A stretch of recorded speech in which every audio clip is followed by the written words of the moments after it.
When the masculine and feminine sides of our personality meet in a relationship, each reveals their weapons.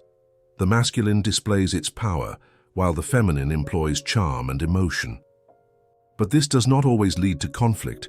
Often it is how love is born.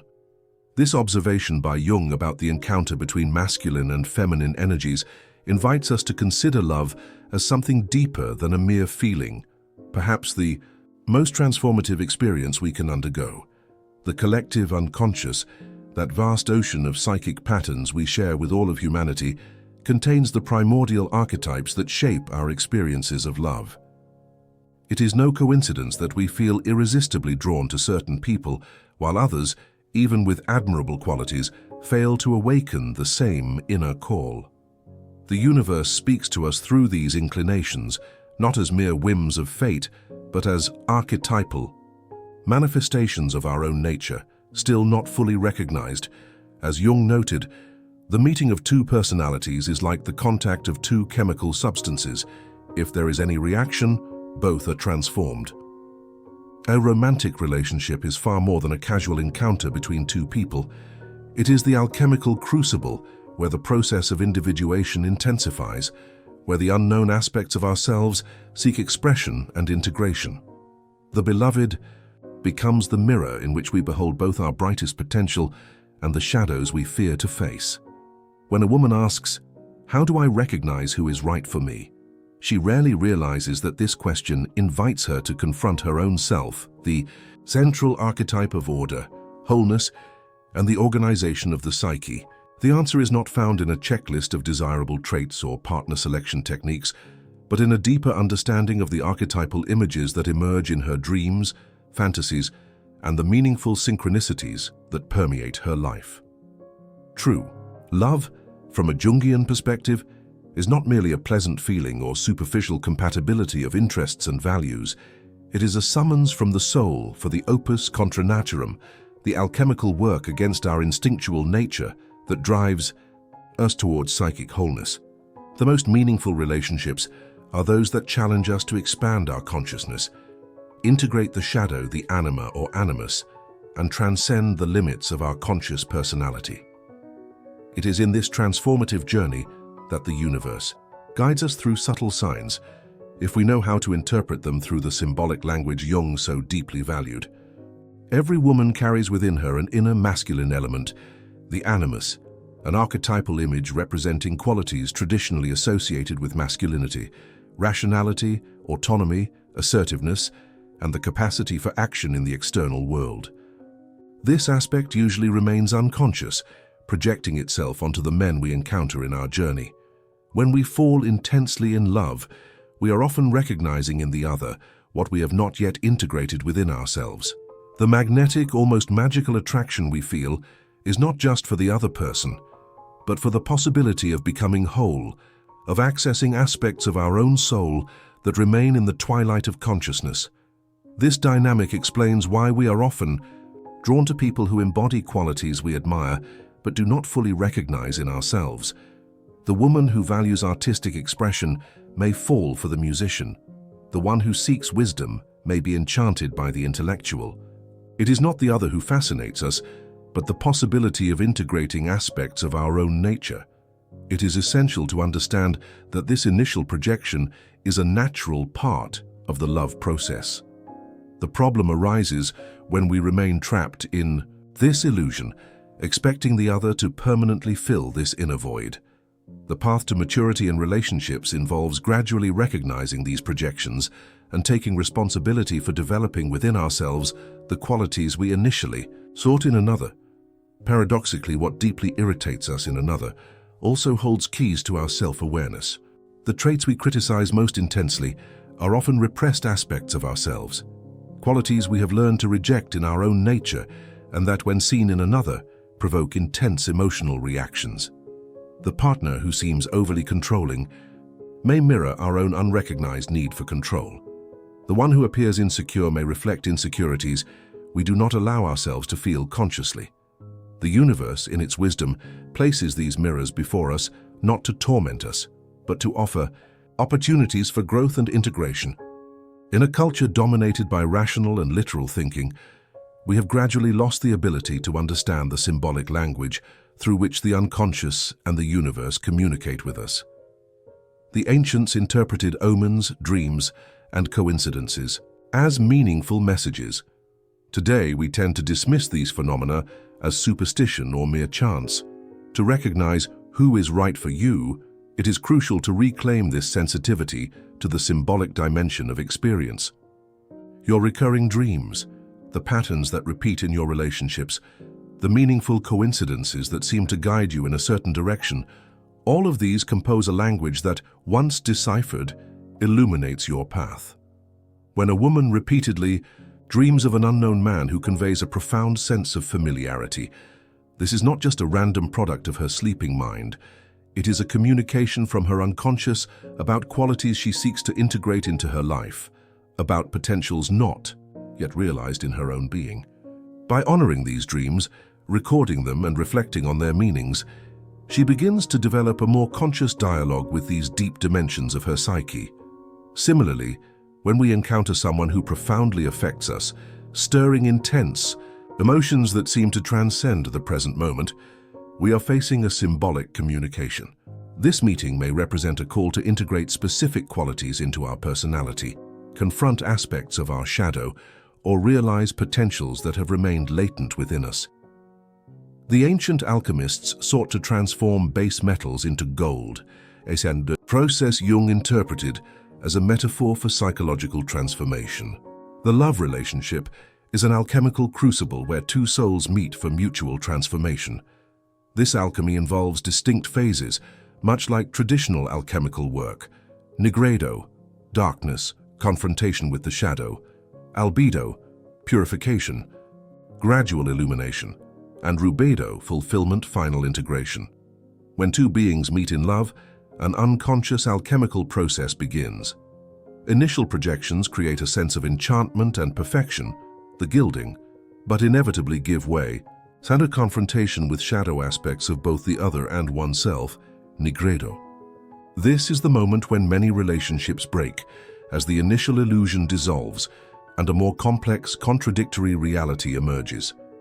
Those who persist through this phase of darkness, who find the courage to face their own shadows reflected in the other, eventually reach a deeper, more luminous understanding of love, albedo. Projections are gradually withdrawn, allowing each to see the other no longer as a bearer of their unconscious qualities, but as a separate, real being with their own unique nature. Finally, the relationship may reach the rubedo phase, the realization of mature love, where two individuated beings meet not in the illusion of wholeness through another, but in the joy of connection between two distinct totalities that enrich one another. At this stage, love is no longer a desperate need, but a conscious choice, a celebration of otherness and an ongoing opportunity for mutual growth. Some meetings seem to transcend mere coincidence, meaningful synchronicities that connect us with certain people at precise moments in our journey. Jung called this phenomenon synchronicity, the simultaneous occurrence of seemingly unrelated events that carry deep significance for those who experience them.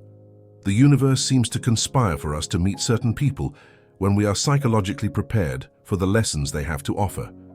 It is not some external mystical force that determines these encounters, but the very dynamics of the unconscious, manifesting in the material world through meaningful coincidences. A woman who repeatedly encounters a particular person under unlikely circumstances, who discovers surprising connections between their life stories, or who receives signs that seem to point in a specific direction, is experiencing the language of synchronicity. These events should not be interpreted as guarantees that a particular person is the right one, but as invitations to explore the deeper meaning of this encounter for her own psychological development. Often, the person who appears in our lives through synchronistic events is not necessarily destined to be a permanent partner, but a messenger, someone who brings a specific teaching, catalyzes a necessary transformation, or helps us integrate a particular aspect of our personality. Recognizing this broader dimension of meaningful encounters frees us from the simplistic view that reduces relationships to right or wrong, allowing us to appreciate their transformative value regardless of duration. Synchronicity reminds us that we inhabit a universe where matter and meaning are intertwined, where external events reflect internal psychic processes. By cultivating an attitude of attentiveness to these phenomena, we develop a subtler, deeper way of navigating our love journey, not through rigid rules or predefined expectations, but through perceiving the meaningful patterns that emerge in the seemingly chaotic flow of life. Every love relationship is part of a broader narrative, the personal myth that shapes our perceptions and choices. Are we living the myth of Psyche and Eros, facing trials to attain true love? Or perhaps that of Persephone, who must descend into the underworld to find her inner strength? Or Ariadne, who offers the thread guiding the hero through the labyrinth? Our love story reveals the myth we are living, and recognizing this archetypal pattern allows us to understand the trials we face and the deeper meaning of our choices. The woman who repeatedly falls for unavailable or distant men may be living the myth of Eros and Psyche, where the beloved disappears and imposes difficult trials before true union can be achieved. Recognizing this pattern, she might ask, what is the nature of the trials I am being called to face? What qualities must I develop to transform this pattern? Similarly, the woman drawn to men who need saving or healing may be enacting the Demeter-Persephone archetype, the mother seeking to rescue her daughter from the underworld. This understanding allows her to question, am I confusing romantic love with maternal instinct? What aspects of my own vulnerability am I projecting onto this man who needs saving?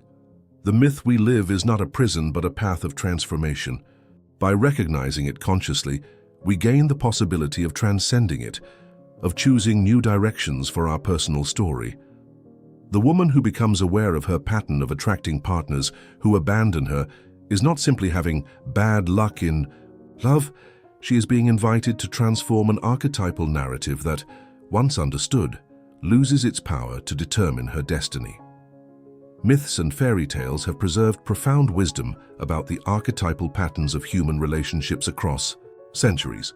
By studying them carefully, we recognize recurring patterns in our own lives and find clues to transform our love destinies. This is not about forcing our experiences into pre-existing narratives, but allowing these stories to illuminate aspects of our journey that have remained in shadow. At the heart of the Jungian view of love lies the principle of integrating opposites. Every human being contains polarities seeking reconciliation: masculine and feminine, light and shadow, spirit and matter, reason and emotion. The love relationship offers a privileged field for the manifestation and integration of these polarities. The woman seeking to understand who is right for her must first turn inward to these internal polarities. To what extent do I recognize and honor both my feminine and masculine nature? Which aspects of my personality have I repressed or neglected? What qualities do I tend to seek in another because I do not recognize them in myself? Mature love is not a regressive fusion where two incomplete beings seek to form a totality, but a dynamic encounter between two people pursuing their own inner integration. When a woman consciously develops her own animus, integrating qualities like assertiveness, autonomy, logical thinking, and action in the world, her search for a partner transforms. She no longer needs to project these qualities onto a man, allowing her to see him in his more complex human reality. Similarly, when a man develops his anima, integrating qualities traditionally associated with the feminine, such as receptivity, intuition, emotional connection, and creativity, he becomes capable of relating to a woman beyond stereotypes and projections. The meeting of two beings seeking this inner integration creates the possibility of a love based not on lack or compensation for undeveloped aspects, but on the celebration of individuality and the creation of a shared field for mutual growth. This path of integration does not erase gender differences or deny attraction to opposites. On the contrary, it allows these differences to be lived more authentically and creatively, freed from rigid stereotypes and unconscious expectations that often trap men and women in unsatisfying relational patterns. The universe does not show us who is right for us through external rules or predefined traits, but through an ongoing dialogue between our consciousness and unconscious, between our personal history and universal archetypal patterns, between our conscious desires and the deeper needs of our soul. Learning to decipher this subtle language requires attention, patience, and a willingness to look beyond appearances, to explore the depths where the true meaning of our love encounters is revealed. The ultimate purpose of any meaningful relationship is not permanent happiness or the absence of conflict, but individuation, the process of becoming who we truly are, integrating the diverse aspects of our personality into a unique and authentic whole. True love does not complete us in the sense of filling a void, but challenges us to become whole within ourselves. The partner is not the missing half, but the catalyst that activates our journey of self-development. When we understand love from this perspective, our criteria for who is right for us radically transform. We no longer seek someone who merely pleases us or meets our conscious expectations, but someone capable of touching the depths of our being and calling us toward growth. The most meaningful encounters are often marked by a profound sense of recognition, as if we were reuniting with a part of ourselves. This feeling should not be taken literally, as evidence of past lives or predestined fates, but understood symbolically. The other awakens something already present within us, something we had not yet fully recognized or developed. Individuation. Through love is not a linear or predictable process. It involves crises, separations, reunions, moments of deep connection, and periods of painful distance. It demands the courage to face uncomfortable truths about ourselves, to take responsibility for our projections, and to relinquish childish fantasies of wholeness and perfection. Yet it is precisely through these difficulties that the relationship reveals its transformative potential, becoming a path to the realization of our deepest, most authentic nature. When we love authentically, we do not seek in another the resolution of our inner wounds or the satisfaction of unmet childhood needs. Instead, we take responsibility for our own psychological integration, using the relationship as a mirror for our growth. This perspective liberates love from impossible expectations, allowing it to flourish not as an escape from reality, but as a creative expression of our shared humanity. The universe shows us who is right for us, not through unambiguous external signs, but through the deep resonances certain people awaken in our soul. These resonances are not guarantees of a happily ever after, in the conventional sense, but invitations to a journey of self-discovery and growth. By accepting this invitation, we discover that the question is not about finding the perfect person, but about becoming increasingly capable of loving authentically and transformatively, regardless of the external circumstances life presents.